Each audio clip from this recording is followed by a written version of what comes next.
So we're talking about resolutions, and today we're going to talk about food. And I've noticed some of you didn't come. Actually, you're here, so not you, but many people didn't come knowing that we're going to start talking about food. It's a nervous topic to talk about food. It makes people uncomfortable, and in some sense, people think it has no business in the church. I've already gotten some comments about why aren't we preaching the word. And the series on resolutions, we're taking the top 4 basically categories of resolutions that people make, and we're turning them into a 4-month series. Because what happens a lot of times is we really fired up about our resolutions for the first week of the year, and then by week 2, we've just kind of forgotten that the new year even began. And I believe as a pastor, and Scripture teaches that, it says that the pastors are given in order to help people and equip them for works of service. And so there's different categories of resolutions that people make that I think as a pastor it's good for me to inspire and encourage. And the first one is physical health. It's very difficult to be active in acts of service if you're not physically healthy. When it comes to all the categories that we're going to talk about relationships, we're going to talk about education, we're going to talk about spirituality. Your physical health plays a big part in it. So let's talk about relationships for a second. Date night with your spouse, or fun time with your friends, or I just read an article that our Daylight Kids people put out about how to help your kids, and one of them was to go for a walk with one of your kids. All of these things are directly tied to your physical ability to do such. If you're bedridden, if you just feel awful, if you're tired all the time and just want to be a couch potato, it's going to be hard for your relationships to flourish. It's going to be hard for your spiritual life to flourish. It's going to be hard for your education to flourish. So there's a spiritual reason that we talk about physical health and physical education. Scripture teaches this. It says, love God with all your heart, soul, mind, and strength, and love your neighbor as yourself. It says, with every part of you. There's a passage in the book of Romans that says we should submit our bodies as a living sacrifice unto God. It says it's a holy, acceptable, pleasing sacrifice to God. And it says this is your reasonable act of service. It's reasonable that God gave us this body and put breath in our lungs, and that we say back to him, this is yours. Do what you want to with it. And in some sense, he's going to say, just take care of it. I gave this body to you as a gift. Scripture also teaches that the body is a temple of the Holy Spirit. And I found this quote recently that says, if you don't take care of your body, where are you going to live? The idea is that we are spirits that live in a body. And this is kind of like a house that we live in. And if we let the house decay, life just becomes kind of uncomfortable and difficult. And it becomes very, very hard for you to make a positive impact in the world and to do acts of service. And Jesus said to go into all the nations and tell the good news. It's very difficult to go into all the nations or even to your coworkers if you just feel cruddy all the time. And so it's very important that we talk about physical health. This is my son, Siler, when he was about 2 or 3 years old. And I was involved with a campus ministry at that time. And our campus minister called Siler to the front of the auditorium. So it was a room with about as many people as are in here today. And he called Siler up, and he offered Siler 2 gifts. One of them was an envelope that had several $100 bills sticking out of it. And the other was some Dummies candy. Guess which my 2-year-old chose? The candy. Even though Mom and I are in the back going, take the envelope, choose the envelope. We can afford college. We'll put it in a mutual fund. It'll be great. And he's turning around looking at us, and the whole crowd's going, envelope, envelope. And he takes the candy like a big dummy, right? Now, what was the point that pastor was trying to make? He was trying to make the point that a lot of times what we do is we take instant gratification over long-term success.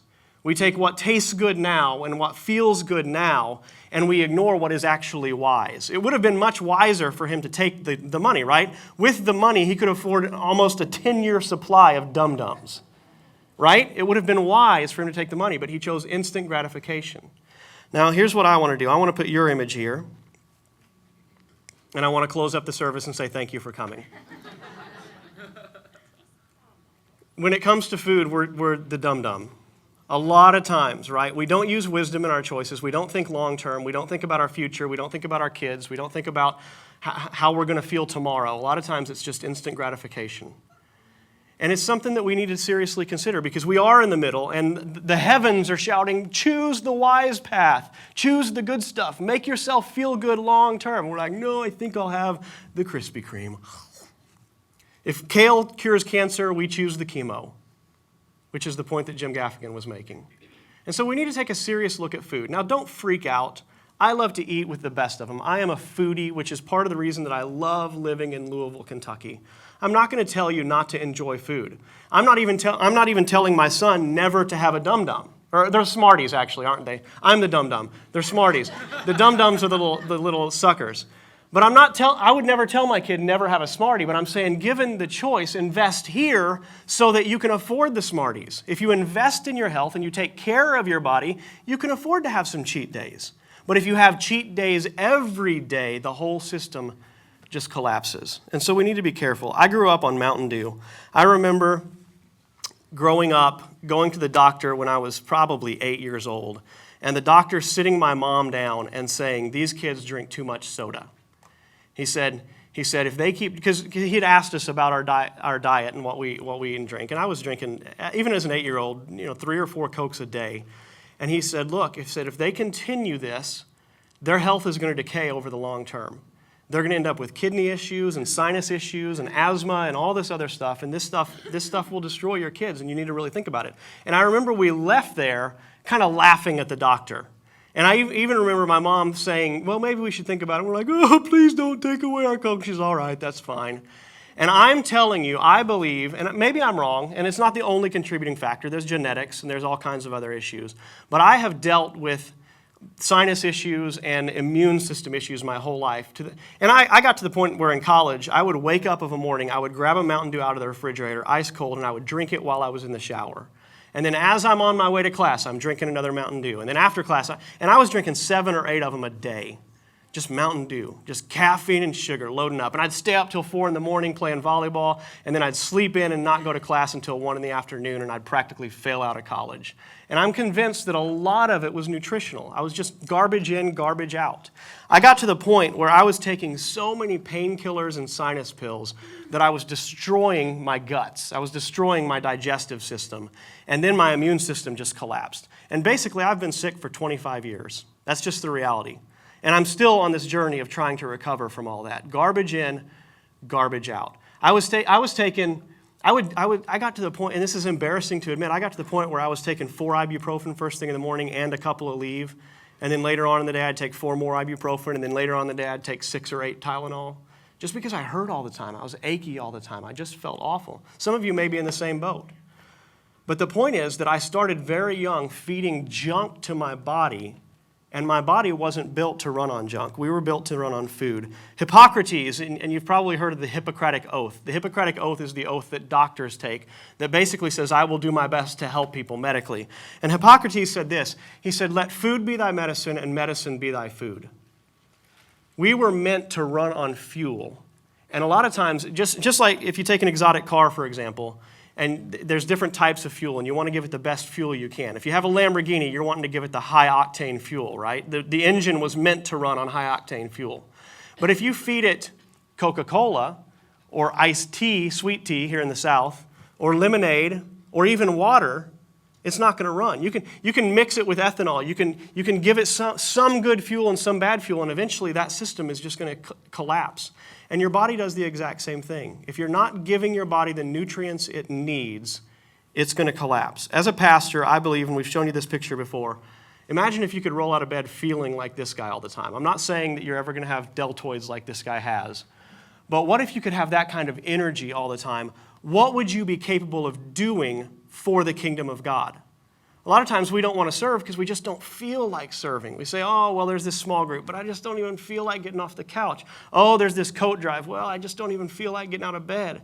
And a lot of it has to do with how we feel physically, and a lot of how we feel physically has to do with the fuel that we feed our bodies. And so I want to touch on, there's a lot of fads out there. There's a lot of ideas that come and go when it comes on food. I want to touch on some very basic stuff that I think most of us will be able to agree on. There's a few things in my journey that you may disagree with. My goal is that you will make education where food is concerned a decently high priority in your life. But let's talk about the foundation. And I mention it in here very often because I feel very strongly about it. If somebody comes to me and says, my marriage is collapsing, one of my first questions is, how is your communication? Communication is a foundational aspect of marriage. If somebody comes to me and says, my spiritual life is collapsing, I'm going to say, what does your prayer life look like? If you're not praying at all, there's probably a reason that your spiritual life is collapsing. If your marriage is collapsing and you're not communicating, that's where to zero in. If your body is collapsing, this is the first place to look. Almost every system in your body is absolutely dependent on adequate water intake. It's very simple. We all know it, but it's one of those things that we don't process to the point where it revolutionizes our lives. Let's talk about a few of the impacts that water has on you. And really, it's all summed up in the very first line. Water is foundational in all body systems: digestion, absorption, circulation, body temperature, brain function. If you have a brain fog, you might be thirsty. Kidney function, everything. Every part of your body operates on water. If you're not getting adequate water and you feel cruddy, that's the absolute first place to look. It helps control calories. A lot of times what happens is we eat because we think we're hungry when we're actually thirsty. That's just the facts. We overconsume calories because we're thirsty constantly because we don't consume enough water. And so we add on calorie after calorie year after year. They say after your 40s, the average person puts on a pound of fat every year. That's typical, at least in America. But 1 pound of fat equals approximately 15 calories a day over the course of a year, which is the equivalent of one little tiny Tootsie Roll. It doesn't take a whole lot to make a huge impact on your body. And water will help you get that into balance. Water prevents fatigue and boosts energy. Again, if you're tired, you should drink water. Water makes you pretty. The idea that if you want good skin and you want your skin to look nice, you want to age nicely, water is a huge part of that. Water, what's the word? It neutralizes. What's the word I'm looking for here? Help me out. Not moisturizes. Anyway, water brings the nutrients that your skin needs, and your skin can stay supple and beautiful longer. It does hydrate, but that's not the word I'm looking for. But I really appreciate you guys' help in my sermon today. Thank you. Thanks for trying. There's no saving me at this point. Water flushes waste and reduces kidney stones. Is it okay to ask this? Who's had kidney stones? Who wishes they didn't have kidney stones? My understanding is it doesn't much get worse from kidney stones. So if no other reason, drink a lot of water so that you won't feel like when you're having a baby when you're not actually having a baby. Water lowers stress, it lubricates your joints, and it keeps you regular, which may be a huge bonus for some of you. Water affects everything in your body. I read this recently in the 7 Pillars of Health. Water is the most foundational aspect of health. I'm going to disagree with the author, and I'm going to place breathing over this. But I get what he was getting at. If you don't have water, you have nothing when it comes to your body. You have to give your body water. And I've heard this comment many times: you're not sick, you're just thirsty. A lot of times we think that our body is collapsing when the reality is we're just not giving it the fuel it needs, and it needs water. So this quote says, water is to the body what oxygen is to a fire, communication is to a marriage, which I mentioned, and money is to the stock market. If you want to look like this guy and bounce out of bed and have the energy and strength to do your job and to raise your family and to support your church and to do all the things that God has designed you to do, a huge part of it is giving it enough H2O. Now, here's a couple tips when it comes to water, and I'm going to fly through this. This is the chemical description of pure water. So if you want to know what water is made up of, it's 2 hydrogen atoms, 1 oxygen. This is the chemical makeup of tap water. Stare at that for a second. I want to encourage you to investigate the idea that maybe the tap water isn't the best place for you to be getting your water. Now, it varies from municipality to municipality, but you ought to know what you're drinking and what you're putting in your system. So I want to encourage you we're not going to talk about this too much, but make it a point of focus for you to make sure you're getting enough clean water, that you're getting enough pure water, and there's methods to do that. That's all I'm going to say about that. You need to drink before you're thirsty. If you're thirsty, you're already dehydrated. And you're already maybe sick. Your system is already looking for energy in places that it wouldn't normally need to pull energy. If you find yourself parched, if you find yourself thirsty, it's because you already made some bad decisions where water is concerned. So you need to saturate yourself with water consistently. Now, I offend people in this church, and people leave the church all the time. It just happens. Right now, some of you are going to get just really steamed. You put coffee up there, and if you even, whoa, careful, that's my drug of choice. Some of us work at Starbucks and lead worship at the church. I'm just saying there are pagans and heathens around us all the time. Now, the only reason I want to put this up here is because I want to say be careful. There's a lot of argumentation back and forth as to whether coffee dehydrates you, whether caffeine dehydrates you, and the current research seems to indicate that it doesn't, that it's okay to go ahead and drink your coffee and drink your tea. But there's a lot of drinks out there that they don't do what water does. And if you think that you can just have 12 Diet Cokes a day and substitute that for water, you will get some of the hydrating factors, but you won't get all the benefits of pure water. So my suggestion is if you're a heavy coffee drinker, if you're a heavy soda drinker, at least do your best to try to drink extra water. They say you need an ounce of water for, take half your body weight. So if you weigh 180 pounds, you need 90 ounces of water every day. It takes effort to get that much water. And be careful about trying to substitute other drinks. And the problem is you drink other drinks, which fills your belly, and then you don't have space for water. So be careful and mindful about that stuff. Now that I've offended several of you, let's move on to food. Dun, dun, dun. I'm going to encourage you to eat bacon in this sermon, so everybody calm down. Thank you. Your body runs on nutrition. There's all kinds of chemistry that your body needs all the time. And if you're not giving it to your body, certain parts of your body don't function the way they should. Let's talk about good food, good quality food, nutritious food. So it's not empty calories that hold nothing nutritionally. It's giving your body the vitamins and minerals that it needs. And again, it's the exact same line. It needs everything in your body runs on nutrition. Waking up of a morning with or without brain fog has to do with nutrition. Your mood when it comes to your spouse is connected to your nutrition.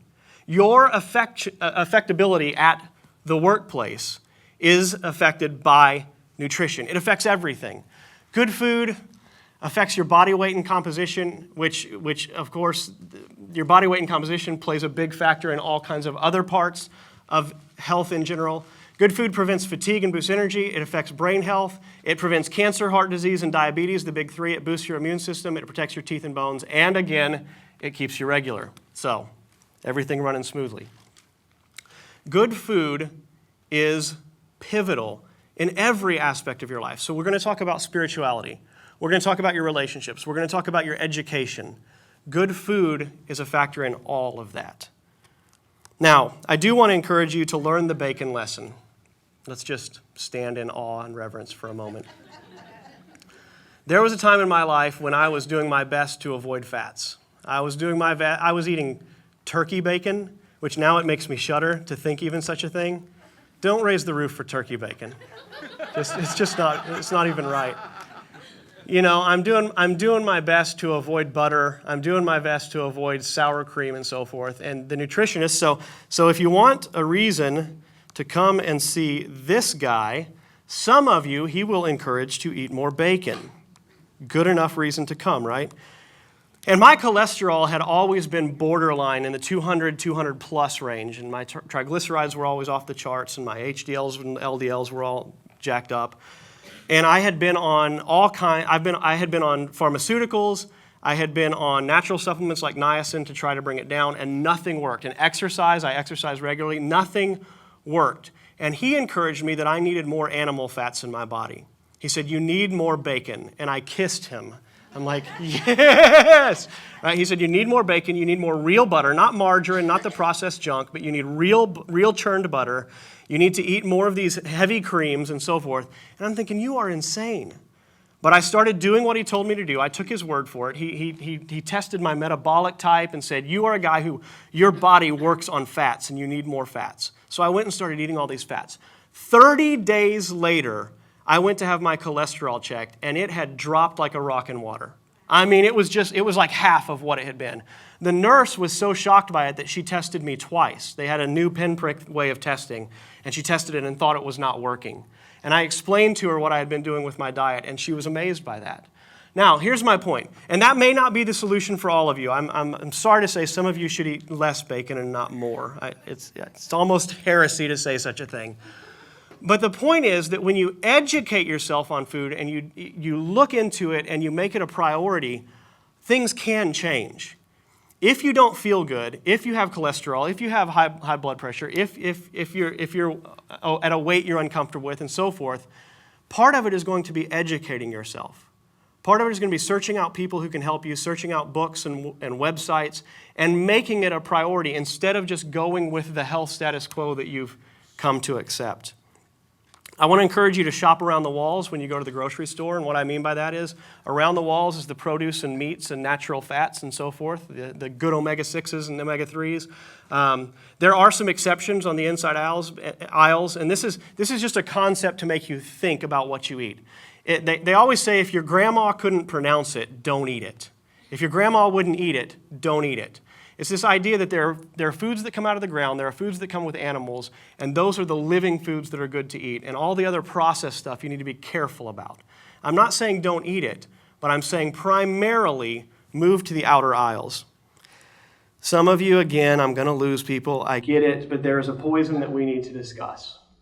If I put a picture of cocaine up here, a white powder, and told you that people were snorting it, even knowing that it was destroying their body, you would think, oh, those dumb people. But I put this white powder up here, and everybody goes, hey, now, boy, careful, right?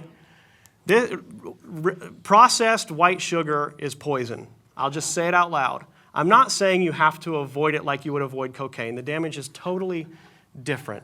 But what I am saying is that you need to be careful about it. It's important that you learn what white sugar does to your body. One thing, it's partially addictive. It's not as addictive as cocaine or crack, but it is, to a varying degree, physically and psychologically addictive. It does affect your cholesterol. It directly affects your triglycerides, and current research seems to indicate that maybe sugar affects your overall cholesterol more than the fats that we all assumed at one time. So be careful about it for that reason. It's empty calories. Your body only is built to take in so many calories, and it's also built to take in nutrients. And so when you fill your body with 1,000 calories a day that have no nutritional value at all, you're automatically cutting in a third or cutting in a half the amount of nutrition you're taking in, and you're automatically affecting your kidneys and your liver and your brain function and your skin. It's just empty calories that doesn't help you. It builds body fat. There's two states that you can be in called catabolic versus anabolic. Anabolic is muscle building. Catabolic is muscle destroying. You get glucose spikes when you eat processed sugar, and what happens is your body ends up in a catabolic state, which eats muscle and builds fat. They say abs are made in the kitchen. You cannot do enough sit-ups to get good abs. It takes nutrition. It causes insulin resistance, and it tricks the brain, improper satiety. So satiation is this idea of when you get full. And your body is designed to know when it has had enough. And what happens when it comes to an overload of sugar is it short-circuits that mechanism so that your body starts to become confused about when it's had enough. So you might need 2,500 calories a day. But if you've had enough sugar, that sugar has short-circuited your nervous system to say, I need more than that, I need more than that. And primarily it says, I need more sugar. And so your body doesn't know when to stop. I don't know if you're like me for a very long time, but a lot of times you don't feel like the meal is over until you've had dessert, until you've had the sugar. And that's because the sugar has programmed you to believe that you're not full until it gets that spike in glucose. So be careful about sugar. They say the whiter the bread, the sooner you're dead. So just do your best to avoid simple carbs. I think this is kind of universally accepted in scientific circles now that simple carbs are dangerous. And I can't use the words white bread without thinking of my friend Ryan Brooks, who would say, what did you call me? You say cracker or white bread around him. He's like, what'd you call me? So let's talk about some objections to good food and water. Number one, quality food and water is expensive. I want you to remember this phrase. You'll pay the farmer now or you'll pay the doctor later. You're going to spend your money somewhere on your health. And what happens is if you don't buy good food now, it does cost more. You need to budget more, take it seriously. If it means working extra jobs, your body is worth it. Invest in your body. If it means cutting off cable and not having diabetes, cut off cable. Whatever you have to do to be able to afford good quality food, do it and make it a priority.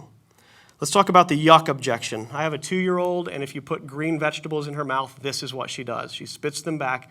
You can say, don't spit the food, and bleh, she spits the food. And there, you may just think, I don't like good food. I like junk food. You are not 2 years old. You have a will and a volition, and you can overcome this. Now, I'm not saying it's easy, and I'm not saying you have to get rid of junk food entirely, but what I am saying is that you need to buck up and just realize that you're destroying yourself. You can be destroying your future with your children. It can affect everything. If you read Scripture, it says the fruit of the Spirit is love, joy, peace, forbearance, kindness, goodness, faithfulness, gentleness, and self-control. The fruit of the Spirit. So when the Spirit of God lives in you, this is the inevitable result, are these things: love, joy, peace, and self-control. And so you may think, I don't have self-control. I'm telling you there is a God that cares about your body. He cares about your system, and He wants to see you healthy, and He can invest in you. Ask Him. In James, it says, if any of you lacks wisdom, you should ask God. He doesn't show any favoritism, and it says He will give it to you. So if you lack self-control and you say, I can't do this, and I eat to escape, or whatever, I'm telling you there's a God that wants to help and wants to assist. And I'm asking you to ask Him. Say, God, show me the areas that I'm hurting myself and help me overcome them. You guys have heard of Bill Shakespeare. He says, our bodies are our gardens and our wills are our gardeners. It's up to you to take care of your body. And I want to encourage you to take it seriously. Next objection, I told you to take a picnic last week. I told you the value of not stressing. And so I realized that you talk about food, you talk about sugar, you talk about coffee, you talk about all kinds of things, and people get their hackles raised. And I'm one of them. I love good food. Like, if you put all of you together and compare it to my love for food, you guys lose. I'm convinced. I love good food. But I also want to be healthy enough to pick my children up when I'm 65 or even 80 years old. I want to live a long, healthy life, not one where I suffer and struggle because I feel cruddy all the time. And so I do encourage you, don't get stressed out about this. And, I mentioned earlier your image here, that we're always at this choice between instant gratification versus long-term success. And I want to encourage you, just let the picture look like this. I'm not saying give up donuts entirely. I'm not saying give up sugar entirely. I'm not saying anything like that. What I am saying, I believe in probably the 80-20 rule, maybe the 90-10 rule. 80-20 is a pretty good balance. I'm not asking you to go out now and only eat kale. God forbid that I would do such a thing. I don't deserve to be a pastor at that point, okay? What I am saying is put more superfoods in your diet. Put more foods in than you're consuming now that will actually give you the nutrients that you need. And then once you have the cash in hand, you can afford to have some candy here and there. Once you have a healthy system and you've gotten to a healthy body weight, you've gotten disease out of your system, I want to make it clear, I'm not saying that food is the only contributing factor to health. It's not. Genetics plays a huge factor. But you're always going to be better off eating well and hydrating your body. Learn to have fun within the boundary of building a healthy body. I'm going to invite my friend Terry to come up. And Terry, formerly Terry Hudson, Terry Adams, Terry and I have been friends since kindergarten? Yeah, fourth grade. That's what I said, fourth grade. See, I need more hydration so my brain will function properly. But we've been friends for a very, very long time. And Terry has gone under a pretty radical health change as of recently. And so I asked her to come and just briefly share her story with you. Okay. This is where it all began. My high school year of 1991. I weighed 117 pounds, and I was embarrassed to wear that dress. I was fat. I hated my body. I had a little pooch. I can't even find that pooch now, but this was the beginning of the last time I saw that body.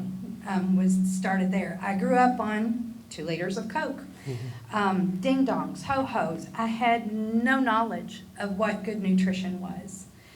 In my 20s, just a few years later, my dietary habits started to catch up with me.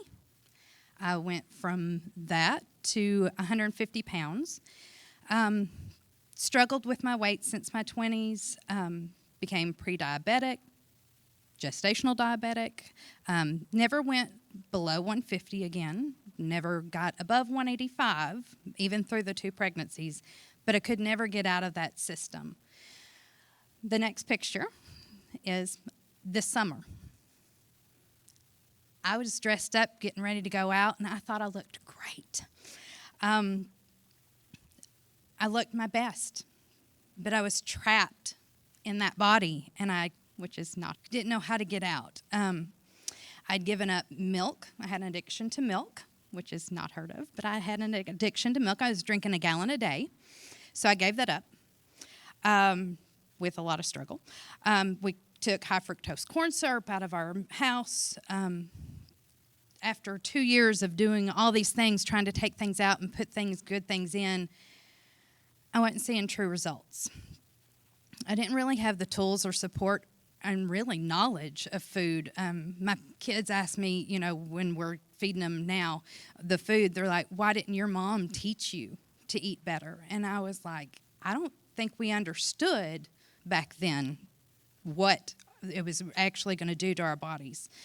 Over the last 15 years, I had 7 surgeries due to random things, but 3 of those were this past year. I was depressed this summer, especially after seeing this picture. You can't see the girl next to me because I cropped her out because she is twice my height and about 200th of my size. It made me look even worse about myself. But I was depressed. I gave up and just said, this is where I'm going to be the rest of my life. That's me. That's it. I even got rid of all those clothes that I wished I could wear one day again. And actually, I am less now than I would have been had I kept those clothes. Like, I'm buying clothes smaller than the clothes that I threw away this summer. I had a friend in Nashville. What started this whole process is not only the depression and feeling trapped, but she posted on Facebook a picture of her success. She lost 73 pounds, and I was like, oh, that'd be so great. And I don't need to lose 73 pounds, but I need to lose weight. Asked her what was going on. She hooked me up to some people. Everybody kind of questioned my decision, what was going to be different now. I've tried since my 20s to make a change, and what was going to be different now. Part of the program was to do daily positive affirmations, and one of my favorites was, I have control of my body and my mind. I am a very controlling person, very controlling. But I felt like life was happening to me, that this was as good as I could get. This was as good as I could be. Not just physically, but emotionally, mentally stable, spiritually, everywhere. This is as good as I could get.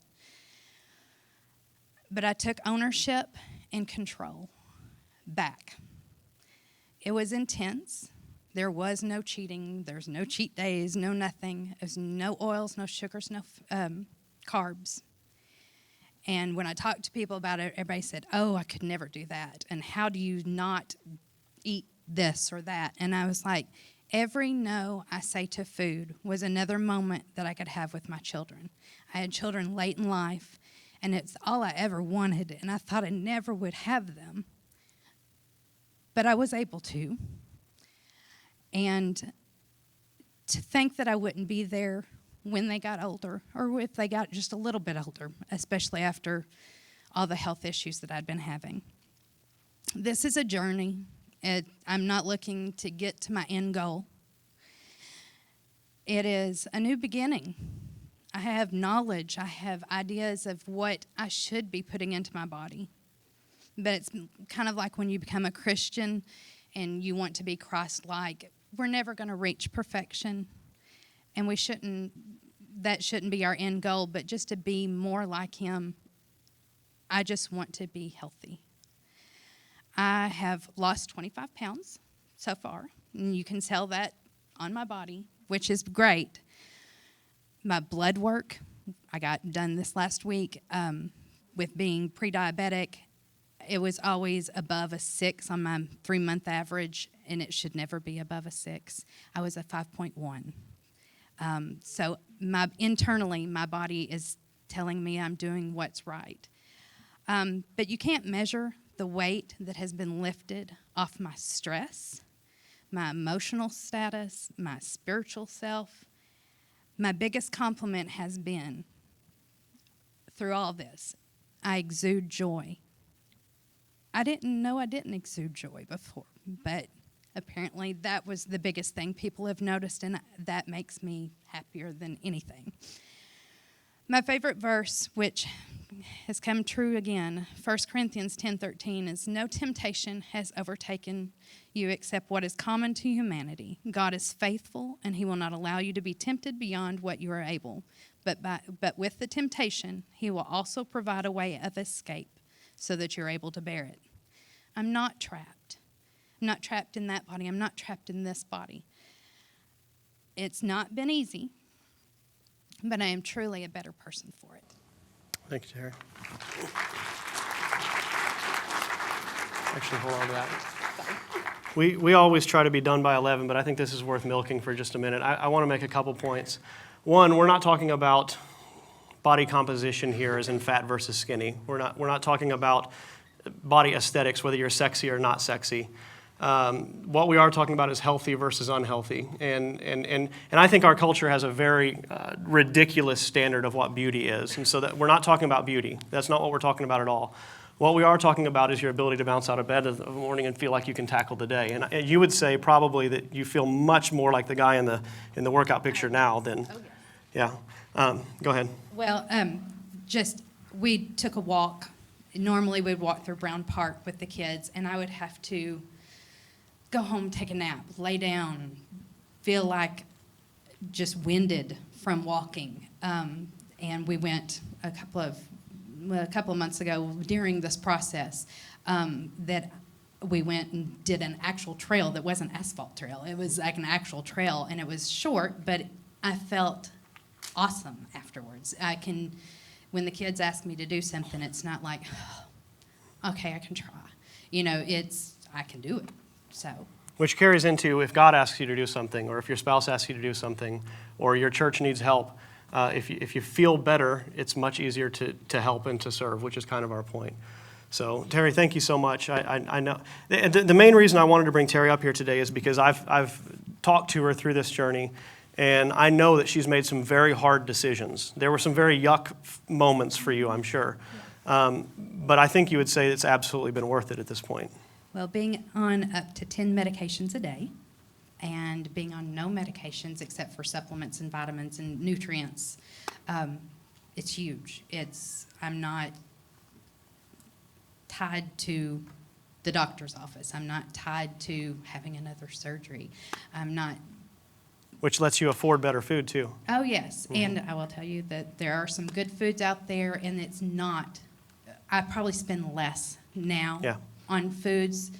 It is expensive if you look piece by piece, but when you go through and think about how much you consume of the cheaper things to try to fill your body compared to what little I have to eat now to feel full. Mm-hmm. It's amazing how much less I spend. So I wanted to bring her up here to say that you may feel like you can't make major changes, and I just wanted to say if Terry can do it, you can do it.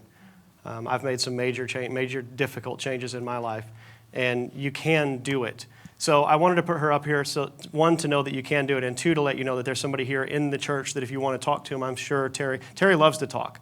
I told her 3 minutes, she went 5, and she could have gone 12. And I mean, Terry loves to talk, okay? Terry would love to talk to you. So don't hesitate at all to come ask her about her journey, and I'm sure she can help you and point you in the right direction, right? Okay, love you, Terry. Thank you. Thank you. Terry's been a great friend for many, many years. Love you.